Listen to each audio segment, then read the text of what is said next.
My name is Don Wayne, and welcome to In the Nova, where we talk to tomorrow's icons today. And today, I am joined by neo soul artist Essiyas, joining me all the way from Vancouver.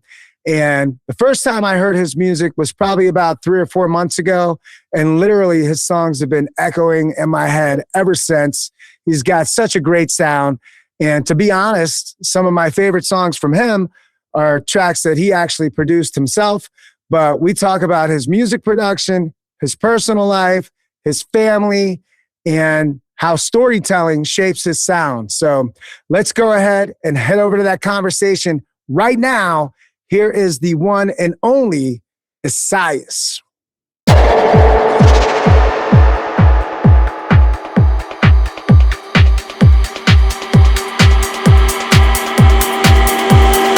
I am here with Essiyas. Am I pronouncing that properly? You said it perfectly. I'm impressed. Yeah.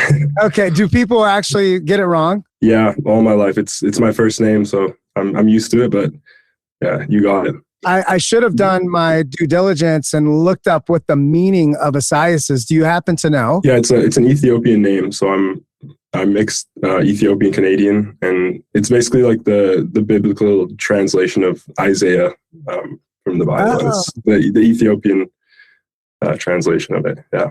So tell me a little bit about yourself, Essiyas. So, I'm totally digging on your music. Like, it's got such a vibe to it. The very first song that I heard of yours is your track, Portifino. Oh, sweet. And to this day, man, like every single day since the very moment that I heard it, I just can't get it out of my head. So I want to say I appreciate you having me on, and yeah, it's funny you chose that one because that's one of my favorites with Portifino. But yeah, I'm from Vancouver, Canada. Born and raised here, and yeah, still residing here. Very cool. And I thought that I saw in a bio that you work with a person, Arya X, correct? Yeah. So we kind of started our musical journey together, and still very close and collaborative. But in recent times, I've kind of taken it upon myself to learn production. Just in the past, like, year and a half, actually, and Portifino is one of the first fully self-produced tracks I put out. So yeah. I was going to ask, you produced that track all on your own? Yeah, that was me from scratch. Yeah. Oh my goodness, man, that song is a total hit, man. I love that track. That. And so I know Portifino is actually it's in Italy, right? Have you been? It is. Yeah, no, I haven't been. I have a picture of it in my place, and that kind of, I feel like, started it initially, the inspiration. And for me, I know it as this magical place, I guess. And a lot of the times with my songwriting, the majority of the time I'm writing from a place of my own experiences, but this one was a little bit different in the fact that I was kind of telling a story with this one. And I wanted it to feel like this imaginary, almost love story, or like the feeling of falling in love on vacation, something that, feels so real in the moment. And it's kind of just like a fleeting emotion. And I kind of wanted to capture it with that. That's why I named it Portifino. I thought it suited the vibe. But yeah. It is 100% a vibe. I mean, it almost like brings you there. Like the song totally brings you there. You could probably use that for the tourist, whatever, in Italy. People would flock to it because it's got this nostalgic sort of thing. Even in my first time hearing it, it's almost like, wow, it was just, I was really taken back by it. Super dope track. So how did you get started with your musical journey? I mean, was this something that you started when you were a kid? Or are your parents musically inclined at all? Or I don't really come from a traditional musical background, but I would have to say it just comes from having 2 older brothers. I'm the youngest of 3 boys. Okay. And I feel like my taste for music was a little bit ahead of its time, just naturally having, older siblings, and my older brothers are very into music. And I think that's kind of what sparked it initially. I was always listening to, I remember walking to school when I was really young with my little MP3 player and torrented music or whatever it was. And I was always I just loved music at a young age. And my parents as well, coming from different, I guess, diverse cultural backgrounds. I was exposed to different types of music. But yeah, they're not musicians themselves, but I had so much inspiration, I guess, just growing up in a house. There was always music playing, and I kind of gravitated towards it. I always loved to sing, and but I didn't really start making music until like later in my teens, when actually one of my older brothers was lent like a recording microphone by one of his friends. I guess his friend in school was making music or whatever, and just lent it to us. And then we started messing around on FL Studio, and he was kind of engineering. We were both, singing, songwriting, and from there it kind of sparked this whole new journey for me. And I was like, I want to go all in on this. And yeah, I'm glad that you did. And I'm because I mean, so really you're only like in your early 20s or? Yeah, I'm 23. I just turned 23 recently. Okay. How old were you like when you got that first edition FL Studio, when you started like, doing production and stuff like that? Yeah, I'd say I was around 14, 15. Right on. Okay. And my brother, we have like a 4.5 year age gap. So he was, I guess maybe grade 12 or just graduating high school. And I was early on in high school, and we started just messing around with music together, pulling in beats and messing around. And then from there, it kind of, for me, it was, I sort of became addicted to it, I guess. And I was like, I always wanted to be down there. We were just in the basement of our house and making ideas. And then actually around that time, funny enough, like I'd say within that same year, some of my friends in school also started wanting to make music as well. So I would actually go over to my friend's house after school. And that's kind of when we first started like making full songs. And we decided, I guess I had the confidence at that point because some of my friends were into it as well. I was like, I'm this 15, 16-year-old kid. It's a scary thing to be putting out music. But then I think when I had my friends kind of on board with me, then that's when I decided to start just putting it out casually, like SoundCloud and whatnot. And then from there, I eventually, I guess after high school is when I first started like taking it more seriously. Yeah. What was like the first track that really gave you the confidence? Because I'm sure your fans, they pay close attention to you and stuff like that. Even people that you probably went to high school with, you're doing this thing and, you're getting like, pulling big numbers from like, Spotify and things like that. So what was like the first release that you put out where you were like, wow, this is really starting to gain traction? And yeah, that's a good question. I think initially it wasn't even under Essiyas. It was like under some random name. We were putting out songs on SoundCloud for fun, but this was very early stages. And then I would say when things kind of first started to pick up for me was in going into 2023. Sort of early in that year is when I decided to make the decision of like being consistent with the content side of things. Cause I was always just, releasing and posting about it, but I never really took like short form content seriously. And I think going into beginning of 2023, I think it's funny. I actually made Overdrive, which is my biggest song. I think like on the last day of the year or something is when I first made that demo for Overdrive in 2022. Mm-hmm. And then I released a song called Save You in January 2023. And that kind of started off for me as like, I'm going to take this seriously. And I always, took my music seriously, but I'm thinking in terms of, promoting it and posting a lot of content. And I tried the TikTok stuff a little bit prior to that, but that's when it kind of clicked for me. Like I need to be consistent. And then things kind of picked up around that time with Overdrive, which was April 2023. So that's kind of when things started to go viral a little bit, but yeah. Nice. Very, very good. And, not to get too personal, but are you in a relationship, or has any of your relationships inspired some of the music that you're releasing, say in the last couple of years? Or for sure. I mean, like I said, right now, I guess I won't speak on right now, but in the past, all my music, what I take pride in is it comes from an honest place. That's why I think it can be hard at times to look for inspiration and have something to write from. But yeah, I think all my music kind of stemmed from relationships and just kind of life in general, and something to vent. Music was just kind of what I used to escape. And I was in university at the time.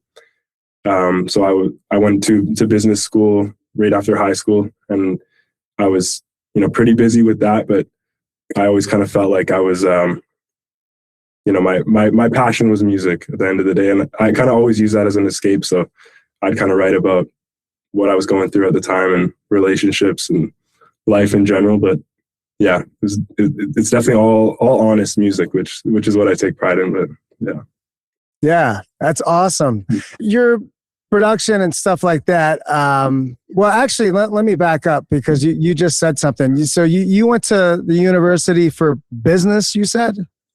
Yeah. So I finished high school in 2020, right around COVID time, which was crazy.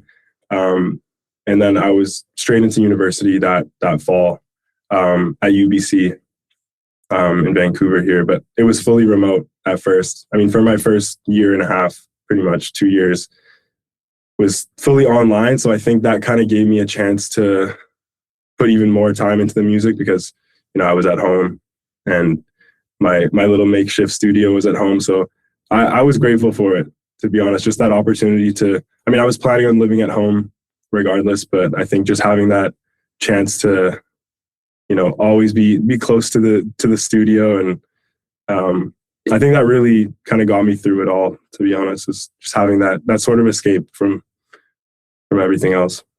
Yeah, it's awesome. And music is, man, it's definitely great to have that outlet, but it certainly doesn't hurt that, you were learning a little bit about business too, because essentially, people don't realize it, when you tell somebody, especially like your parents, or at least when I told my parents, this is the career path that I'm going to choose, people don't really take it serious, but it's a lot of work, right? So 100%.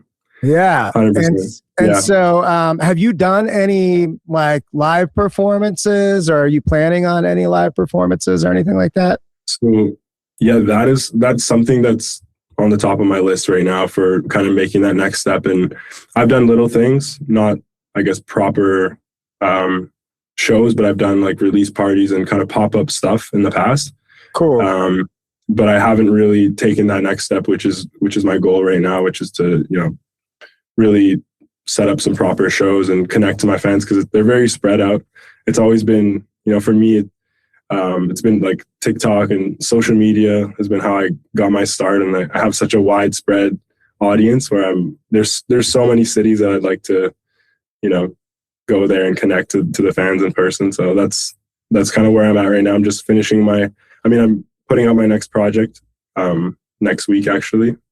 And then that's at the top of my list. So hopefully in the next year, starting out doing some more shows in the Vancouver area, in the Canada area.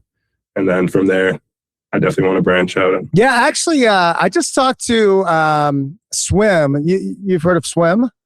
Yes. Yeah, those are my guys, actually. When you first kind of reached out and we connected, I saw that was like the one mutual that I had with you. It was the Swim guys, and yeah, they're also from the Vancouver area, and yeah, they're great guys. So yeah, cool. They are great guys. And I actually interviewed them before as well, and hopefully I'll be interviewing them again for the Nova channel. But yeah, man, like it would be great for even you guys to maybe set something up for shows or whatever together. That. For sure. Because you guys are so close. Have you ever met them? Yeah, we have. We've hung out, and yeah, they're great guys, like I said. And it's funny you said that you're a step ahead of the curve, because I think that would make sense. That would make sense. Yeah, I would love to do it.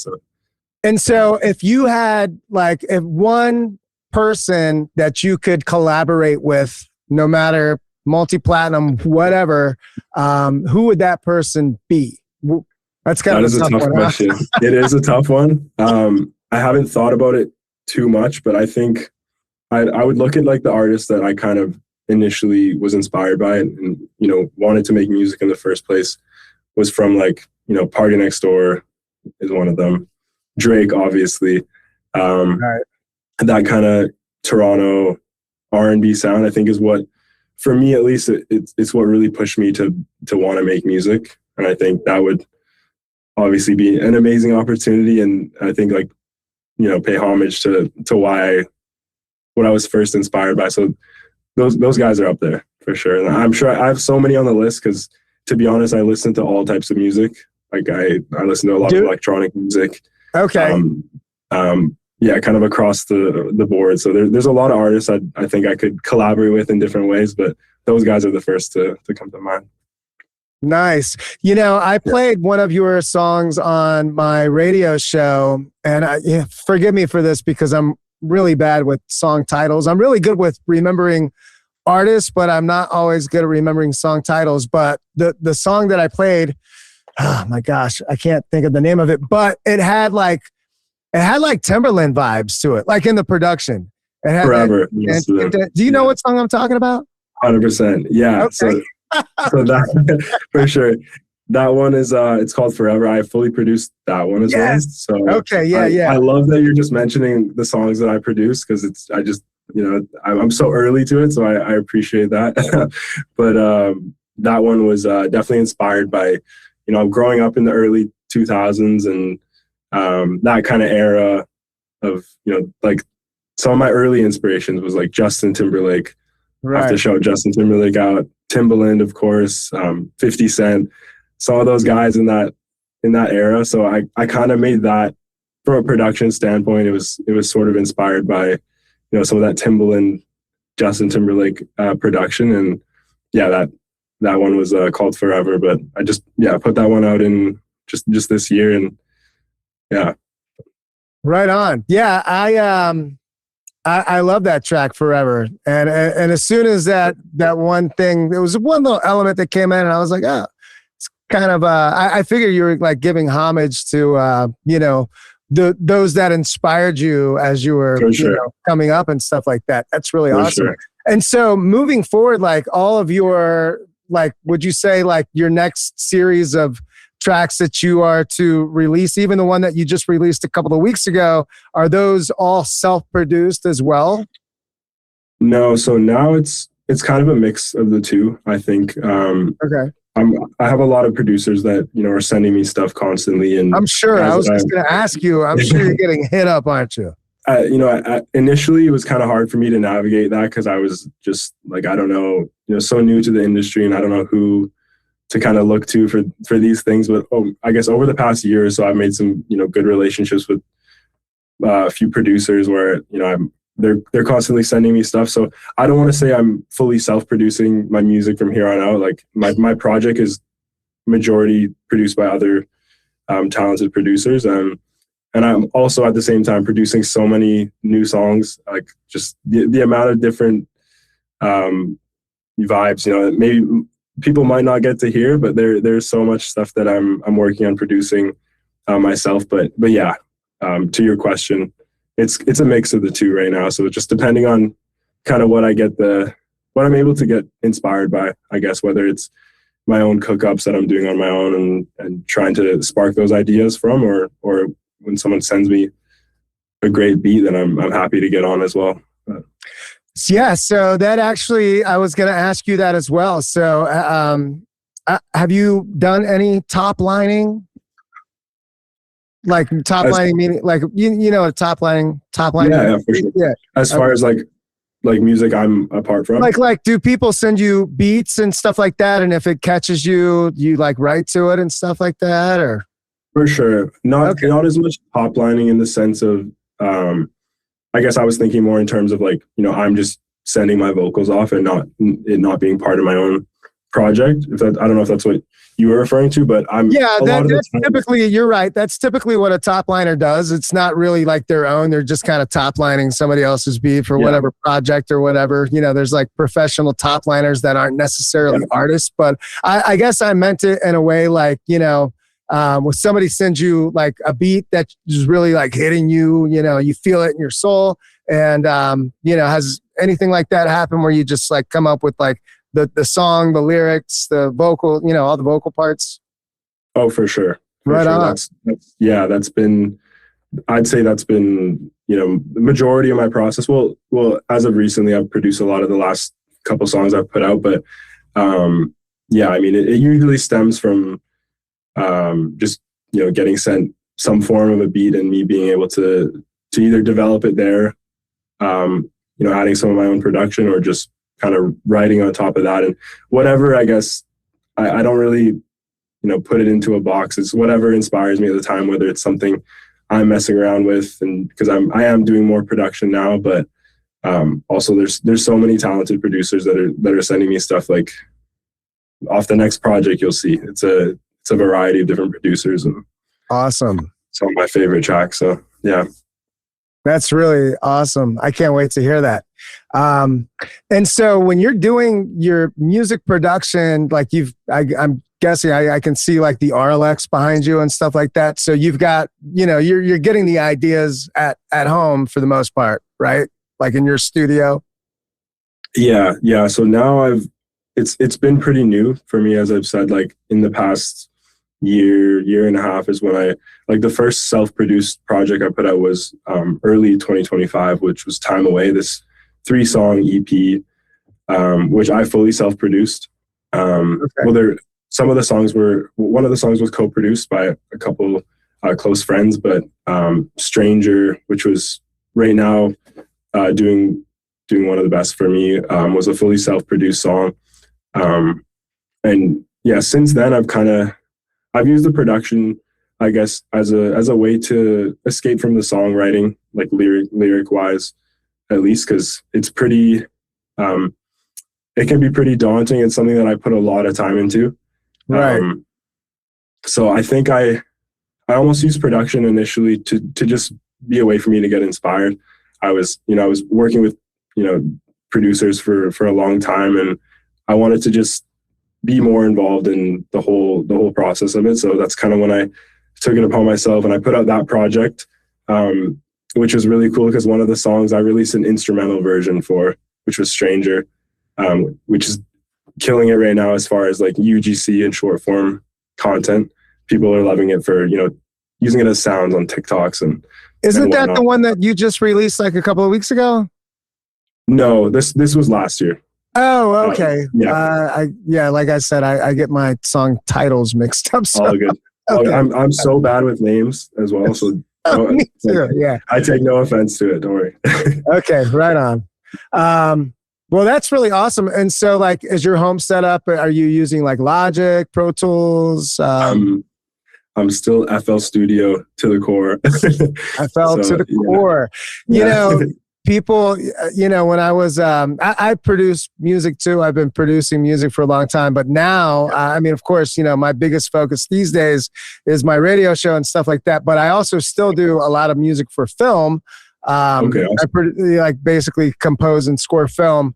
But when I was younger, I've been using Pro Tools, man, since 2005, I want to say 2006 is when I started using Pro Tools. But we used to make fun of the people that were using FL Studio, right? And so, yeah. But I tell you what, man, these days FL Studio, like I've heard some of like the sickest tracks come out of like people are making it with FL Studio, so can't knock it, right?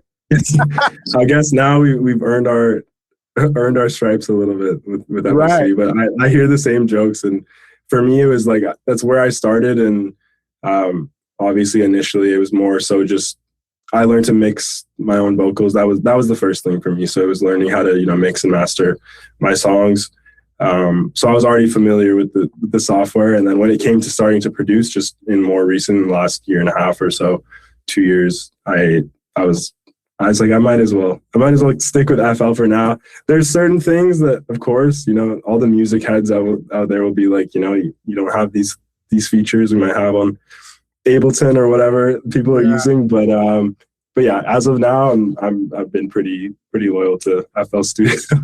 Well, hey, if it works, right? Like, there's nothing wrong with that. But yeah, man, that's really awesome. And so what are your thoughts on these? And I kind of ask everybody this, but what is your thoughts on like the AI artists, like major labels putting out artists that are completely like AI? What's your opinion on that? Yeah, I feel like I have a pretty strong opinion on it. I don't think it's good for music. I've always been, pretty DIY with my processes, Right.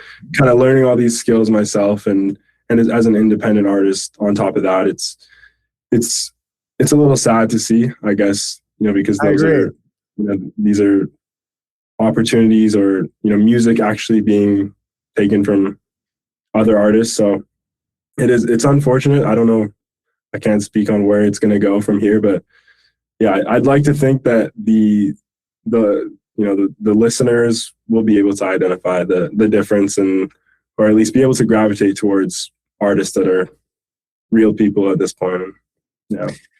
Yeah, I was talking with a producer. I did an interview with him.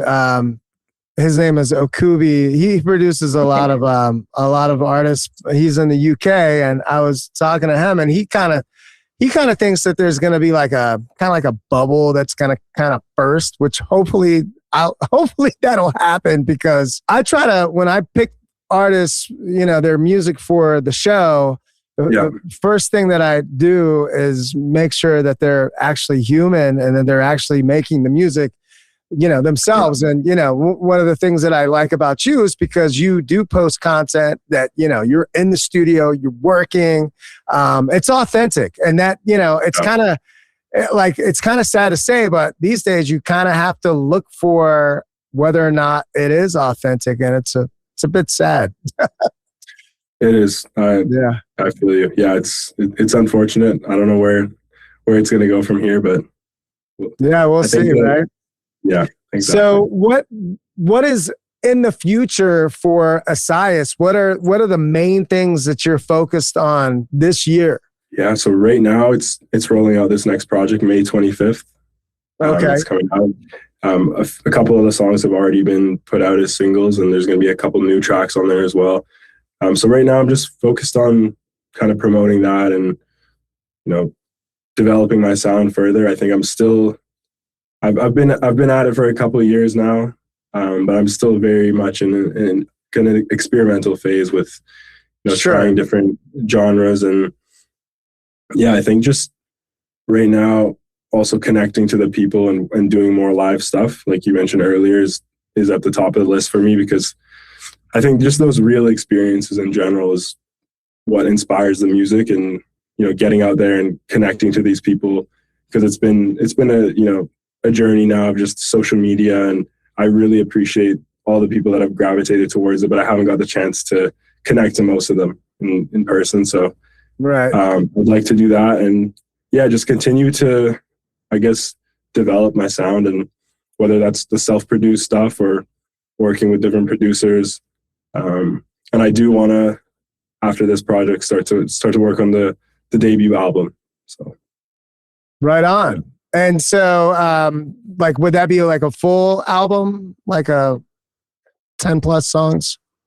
Yeah, I would think, in that range of, because it's just been EPs. I've put out two, you could say 3 EPs in the past. And now I'm at the stage now where I want to challenge myself to put out full body of work, that is a lot of work. It's going to take a lot, I mean, doing a full album is just a ton of work, but it is, man, I can't wait to hear it. Yeah, for sure. I still treat the EPs like full albums in terms of how I think about them in like a story arc, or at least how I approach music a lot of the time is I want it to be consistent and kind of tell a story from start to finish. And I have a lot of ideas that are just kind of sitting right now that I think I can start to work towards, something bigger, a project down the line. So that's where I'm at now. But you're right. It is a lot of work, and I think, right now is the time for me to take that next step. So. And so you did mention that you like to do your own vocal production. And so love your vocal production. I think it's great. And were you? I mean, are you coming from a perspective like? Have you ever had a situation like where somebody was kind of doing your vocal production, it didn't quite gel quite the way you wanted it to, so you wanted to be more hands-on with it? Is that kind of where that comes from? Yeah, I mean, I've pretty early on, I was involved in the vocal production, but Okay. I have experimented, I guess, with working with different people that maybe I have a bit more of a hands-off approach with. But I've learned over time that it saves the most time and it works the best for me to be kind of overseeing it all. I have my engineer that I'm working with all the time, Jamie, who's absolutely kills it. But when it comes to the vocal production, that's something that we work together on. But I'd say on the vocal end, I like to at least have the bulk of it done. When I'm bringing it to the studio or when I'm finishing songs, I like to really have a clear idea of how I want things to sound and not really, leave things too up in the air, I guess. But yeah. Yeah, I actually described you in my last, I think it was like the show that I did 2 weeks ago on my radio show, as sort of having this mysterious sort of thing about you. Have you ever been told that before? That's a good thing, man. Yeah, and I think this is one of the first, I guess, interviews or sort of public things that I've done. So, it's a pleasure to do it with you. I really love what you guys are doing with your channel and, shining a light on unsigned artists and whatnot. But yeah, the whole mysterious thing, I guess it's been always something that I guess I wanted the music to speak first at the end of the day. And it naturally, fits into the aesthetic of nighttime, darker sounds, cinematic stuff. I'm really into like cinematography and this night sort of aesthetic. So I think sort of leaving things up to interpretation as much as I can is what I like to do. So that's actually a very good way to describe it, leaving it open for the viewer's interpretation. And that actually reminds me of another question I wanted to ask, because I love your visuals when I'm watching like on YouTube or wherever I find it. But are you doing a lot of that work yourself? Yeah, so I'm super involved in the visual side of things. Nice. As of now, like one of my good friends and my manager, who is filming a lot of the stuff. We between the two of us, or other directors that I've worked with in the past, I've always had a really hands-on approach with visuals, because I think a lot of time when I'm making the music, I'm thinking in terms of how this can visually be portrayed, which is interesting because I think it's hard as an independent artist, I guess, to really be filming visuals or crazy videos for everything, but we really do our best to try to tell that story in the most authentic way possible. And I have to shout out who we are and everyone else that I've worked with in the past, like Starlight, and we've put together videos that we feel like tells the story in the best way that we can. But I've always been very involved in kind of directing and the editing process as well, the color grading, everything. So I love it, and I want to continue to learn more about that side of things. And yeah. How did you come up with the sound that you've got? I mean, is it just from kind of like the music that you listen to, or is it like sort of inspired by the environment, like the cold nights up there in Vancouver, or like, how did you come up with your sound? With some of those earlier influences, they played a part in what kind of made me want to make music in the first place. But Vancouver, I think, growing up here, it's a very, we have, I'd say, 2 major seasons in Vancouver, which is, it's raining 9-10 months out of the year. It can be, I don't know if you've spent any time over here, and I have not. Part of Canada, but it can feel pretty isolated, I would say. I think a lot of people from Vancouver may say the same, but it's I think that may be what inspired this sort of darker aesthetic initially, is because Right. I was making music a lot of times during when I was going to school, and it was, it gets dark so early. It's you get home 4 o'clock, 5 o'clock. It's already pitch black out a lot of for a large part of the year, and I think I channeled that a little bit into my music, and Right. I was always inspired by R&B music, whether that was like the 90s R&B music that I grew up hearing in the house, or when I first started making music myself with some of those, the Party Next Doors. And so I guess musically, that's what I was inspired by. But then also the environment I was surrounded by was music felt like it was an escape. I was isolated.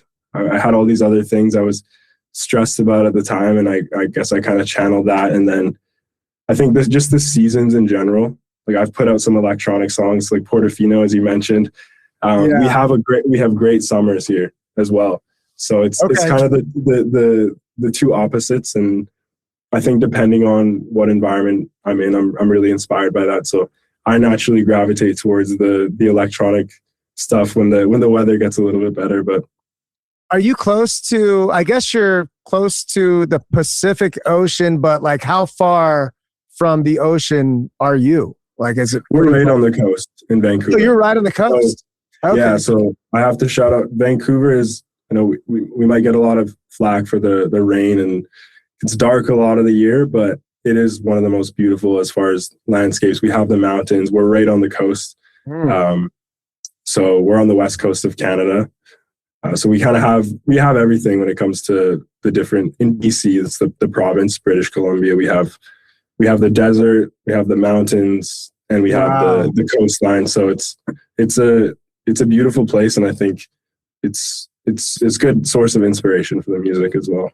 Yeah, that's really awesome. A lot of people, it's funny how people, music artists, they're just kind of inspired by the environment, that they were, brought up in and stuff like that. I certainly am. I'm from South Florida. I was born and raised right here in Tampa Bay, and I live right on the beach myself. But it's the West Coast. I'd say it's the West Coast, but it's actually the West Coast of Florida because I'm on the Gulf of Mexico. It's like right there. But I've never myself seen the mountains meet the ocean, and it's definitely something that I would love to experience. I'm sure it's absolutely beautiful there.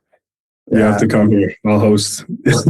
Nice. Now, Vancouver's got a pretty good house music scene, like techno house music and stuff like that, right? Yeah, I would say so. I'm not super, I guess, involved in the techno house scene. I like to produce a lot of it myself, but yeah, I mean it is, especially this time of year. There's a lot of things going on, and we have the World Cup coming up, so we're one of the host cities for that. So this summer should be a good time and a lot of energy. But yeah, there's a good house music scene, I'd say, here. But and besides in Vancouver, what is the most inspirational place that you've traveled to? I haven't done as much travel as I'd like to, but I think.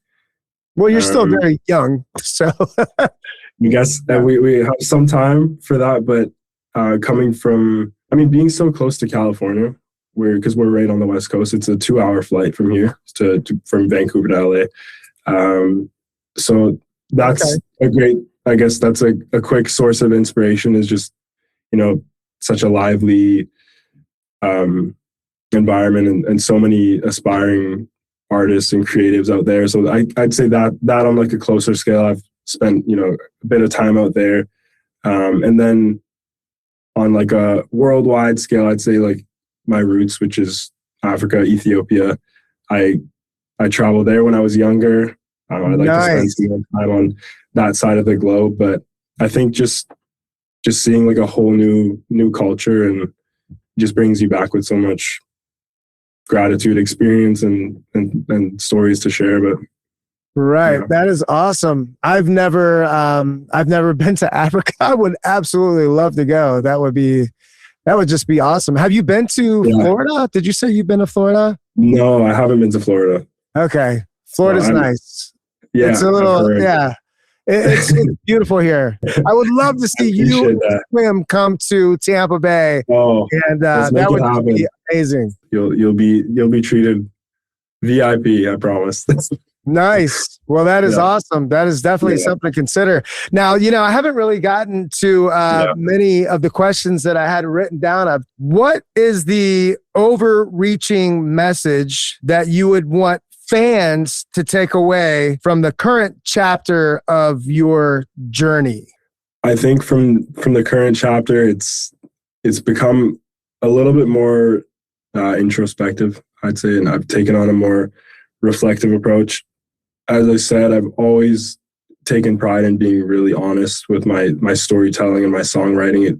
It's always coming from a real place. And with my first project, which was a little bit more on the dark R&B side, Lost in Desire in 2024, I think it was just as authentic and real at the time, and it told more of a story about maybe toxicity, relationships at the time, sort of this relationship arc that I wanted listeners to connect to. And now I think just in the past year, I've wanted to look deeper within as far as being more reflective. And I think a lot of people are struggling out there. And I've wanted to, tell the story of things aren't perfect like you see on social media. And I wanted to try to be as vulnerable as possible.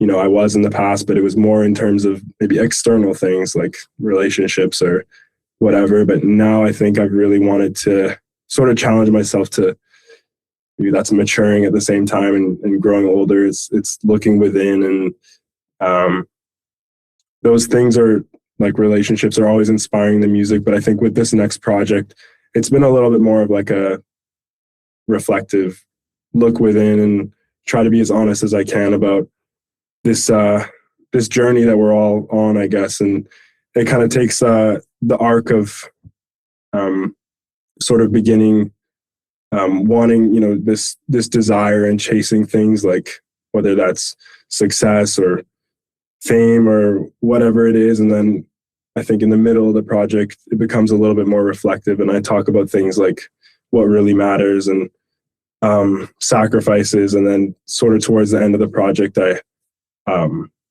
look towards like a higher power and a purpose about why we really do this. So I think it's been maturing process, and I think it all comes back to just wanting to be as authentic as I can, tell the story from the heart.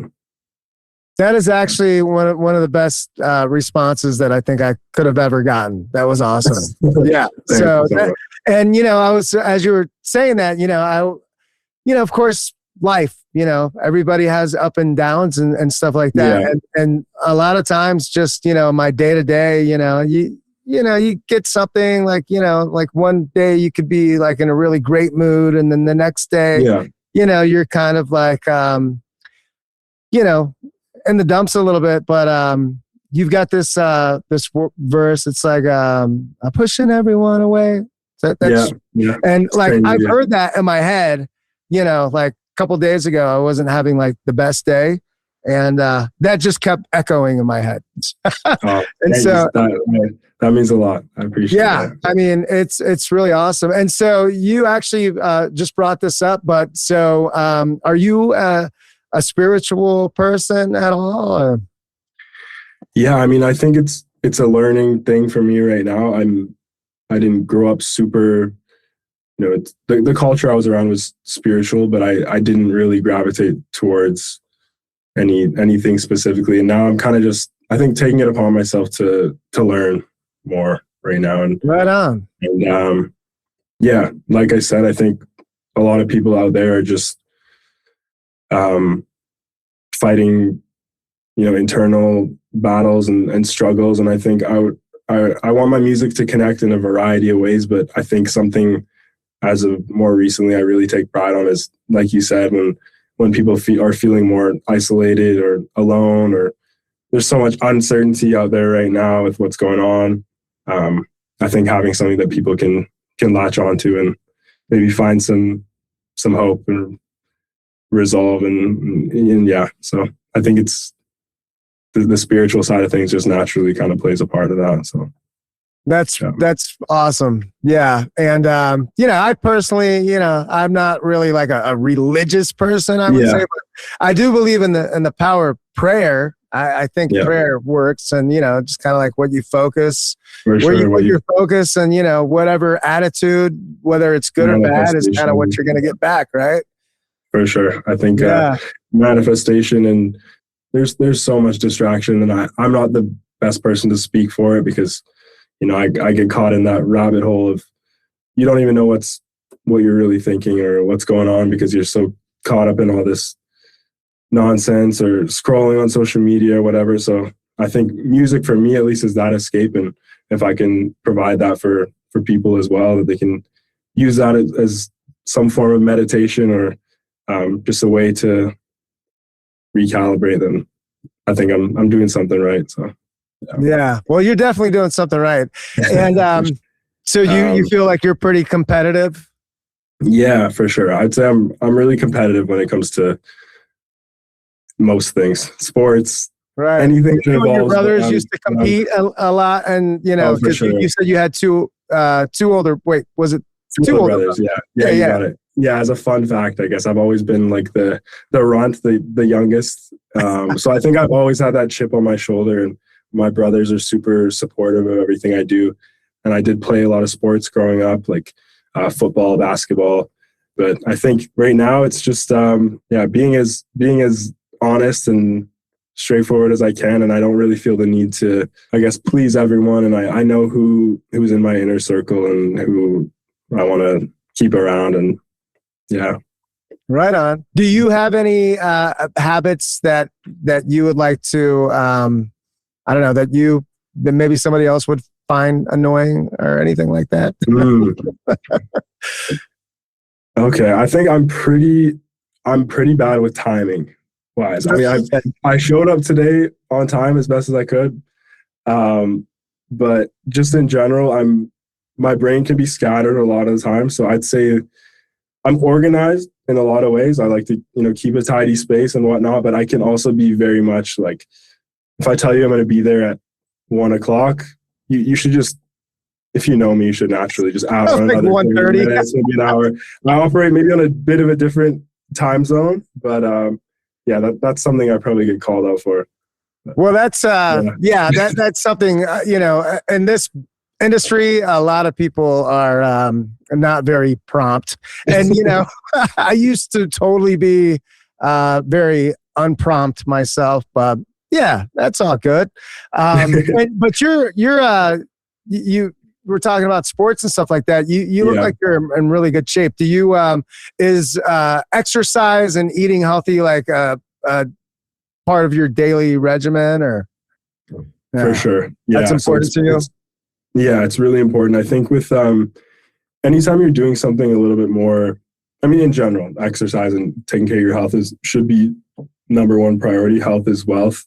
But I think when you're working in terms of your own schedule, a lot of the time, it's important to have things where you really like. Let's use music as an example. Like, it's really important to have things where they're non-negotiable. I think like I'm always trying to get a workout in 4 or 5 times a week, or I'm trying to eat as healthy as I can, limit junk and whatever other distractions there can be. And I think it kind of just builds a little bit more of like a schedule around, chasing this music thing, because there's so much uncertainty and things that are up in the air, where I think you got to just do your best to control what is in your control, which is, for me, it's been take care of your health, number one. Spend time with those. I'm very close with my family. So those things that are in your control, you always need to prioritize those. And then in the music thing, there's so much that's out of your control, so that's I think just true. making like the process, what you, I guess, feel satisfaction from, or just your schedule in general, and just being somewhat as regimented as you can, I think. So like the fitness and growing up playing sports, I think just played a part in that. And I try to keep it as consistent as I can now. That's good. So you seem like you're pretty mentally disciplined. And yeah, I'd say in some ways it's, Right. Yeah, I try to be as much as I Well, can. I mean, you're gaining traction and your numbers and stuff with streaming. You can't just do all that if you don't have some sort of discipline. If you could go and tell 14-year-old Essiyas, give him one piece of advice, what would that be? I think don't be too hard on yourself. Trust the process. I've always kind of,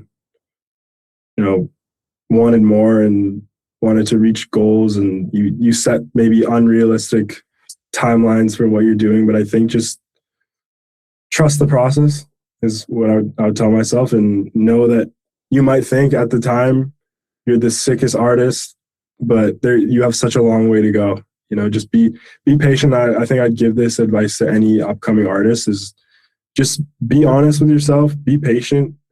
I'm sure if you really believe in what you're doing, you're going to make it happen, but just don't pay too much attention to the outside pressures that you might have, and just stay true to yourself, be authentic, and you might have to make some sacrifices, but just do your best to, keep that tunnel vision. And yeah, just always look to improve yourself one day at a time, whether that's, you might want to pick up an instrument, or you learn to tap into the production side of things, or whatever it is. There's so many ways. I think with being a musician in general, that's why I feel like I'm so far from where I can be. It's because it's an endless learning experience. So right. I would just say don't be too hard on yourself. Know that it's a process, and be patient. Yeah, trust the process. Exactly. Yeah, that's awesome. And so have you had any indie labels, hit you up and ask you if you were interested in signing? Are you trying to say independent, or what are your thoughts on that? Or what has happened? Has anybody, I'm sure that you've gotten hit up by people wanting to sign you and stuff like that, right? Are you wanting to stay independent as long as you can, or? Yeah, I mean, I think it just depends on what the specific opportunity is and whether it's the right fit for you. I think as an artist, I think, I preach that, keep your independence as long as you can, and at least learn those skills yourself, because I think maybe a lot of people commit to things or make a quick decision too early on. And I think that's something that I've always, I guess, taken pride in, is it is a process, and it's important to be with the right people and do your best to understand, I think, the game. So I'm not going to say stay independent or sign with a label. I think just do your best to understand who you are, what you bring to the table, and gain a well-rounded skill set. Don't just come to these things as a naive artist as much as you can, and just try to learn the game, and then I think from there make whatever decision is best. If it's mutually beneficial, then go for it. Yeah, that's a solid answer. Well, I mean, let's just face it. A lot of people get involved in shady deals, and sometimes when an independent artist that is gaining really great traction and stuff like that, they can get shelved. And so the record label will basically, put them on the shelf, and, so you should stay as independent as long as you can. That's really awesome. Exactly. It's a real thing. I think just, do your best to take matters into your own hands, and leave as little up to chance as you can, and just, control your future in this game. Right on. And okay, I'll end with one more question.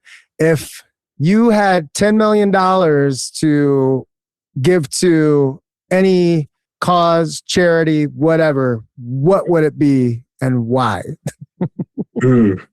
I wish I prepared for this answer, but I would say first thing would be my home country in Ethiopia. I'd help out over there. I'd help. That's awesome. A lot of the less fortunate families. And then also in Vancouver, the city I grew up with, we have a pretty prevalent problem when it comes to drugs and substance abuse and homelessness, and cost of living is super high. So I think I don't have a name off the top of my head that I would look at, but I think just doing what I can to help the less fortunate people here, because there are a lot. If you come here, you see that, but it's it's a hard time for a lot of people. So just wherever I can contribute. Well, that's solid. I love it. I love it, man.